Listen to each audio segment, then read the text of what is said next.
এ যুবক, তুমি তোমার মা বাবাকে কষ্ট দাও,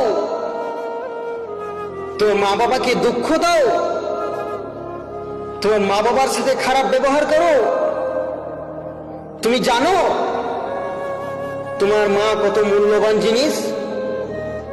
তুমি জানো তোমার মা কত বড় একটা নিয়ামত? জিজ্ঞেস করো ওই ব্যক্তিকে, যে ব্যক্তির মা নাই, তাকে জিজ্ঞেস করো যে মা হারা কতটা কষ্ট।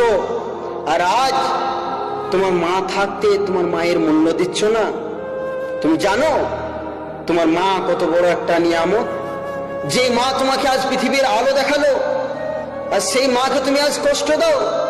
তুমি কেমন সন্তান যে মাকে তুমি কষ্ট দাও?